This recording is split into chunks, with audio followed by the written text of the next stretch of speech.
Hello, so today I'm going to be taking you on how to onboard yourself on the Fashionistra website.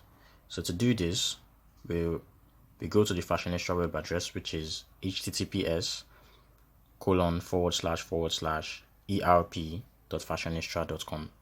So this is what the instance looks like. This is what the web address looks like. So to onboard yourself, you have to first create a user for yourself. To do that, you click on the three lines at the top right corner and you click on register. Now here is where you supply your information, that is your name, your company name, the company abbreviation, your email address, your WhatsApp number, and your password. Also, you have to choose a plan, which can either be starter, bloomer, booster, or mega. But for this instructional video, we're going to go with starter. So let's just go ahead and fill in our details. So now that all of this have been filled up, we click on submit.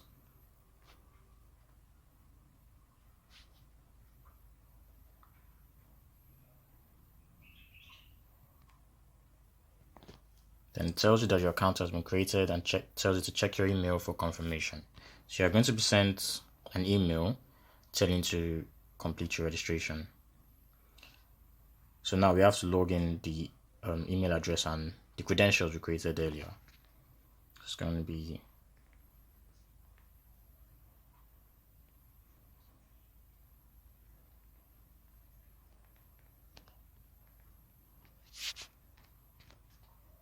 then we click on login. After successfully logging in, you're going to be brought to the home page, which looks something like this. Now, to complete your setup, you're going to have to do a few things to enable you buy and sell on the Fashionistra website. Now, the things you need to do are to create items that you're going to be buying and selling, customers that you're going to be selling to, and suppliers that you're going to be buying from. Now, to set up all of this, you must have some prerequisites. So the prerequisites are you must have item groups to properly classify your items, customer groups to properly classify customers, and supplier group to properly classify suppliers.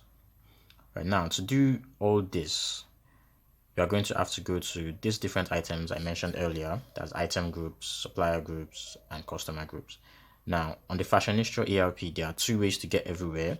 You can either use the modules or you can use the search bar at the top. Now, using the modules, we can just look for customers group, this customer group here, there's item group here, there's suppliers group here, and this will easily enable you to set up your instance. So let's start with customer group.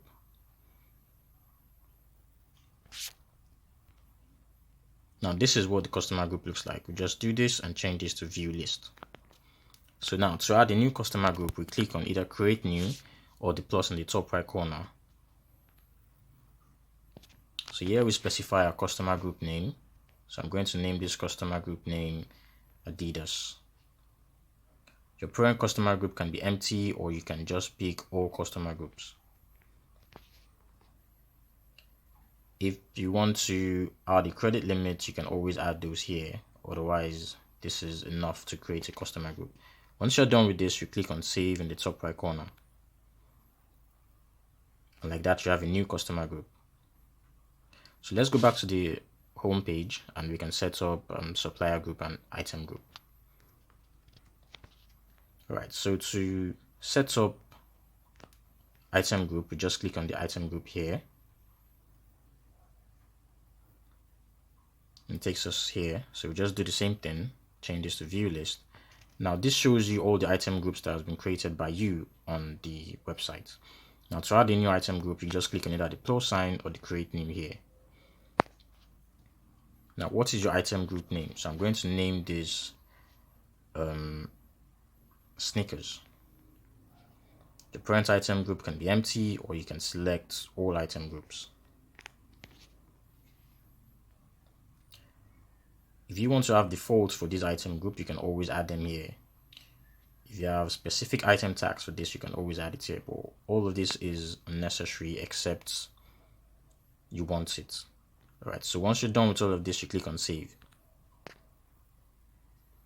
And like that, you have a new item group called sneakers. So let's go back to the home page and create the last item. Alright, so here we are on the home page. Now scrolling down, we've done customer group, we've done item group. Now we want to do supplier group. So click on the supplier group. Yeah, it shows us all suppliers that we have on the system already. So now you can always add a new one by clicking on the plus in the top right. So here we specify our supplier group name. So I'm going to specify the supplier group name as Reebok.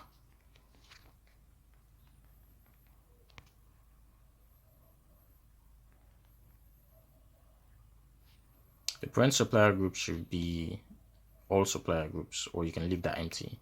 Now if you want to add a credit limit to this supplier, you can always do that here, but this is absolutely unnecessary, so you can just leave that alone. Then once you're done, you click on save, and with that you have a new supplier group called Reebok. So to go back to the home page, you click on the house icon in the top left corner. So now that we've set up these three themes, we can go ahead and set up the rest. So now we can set up customers, all our customers we're going to be selling to. We can set up items, all the items we're going to be buying and selling to customers and from suppliers, and we can set up suppliers. Alright, so thank you very much. In our next instructional video, we're going to be going through creation of items, customers, and suppliers. Thank you.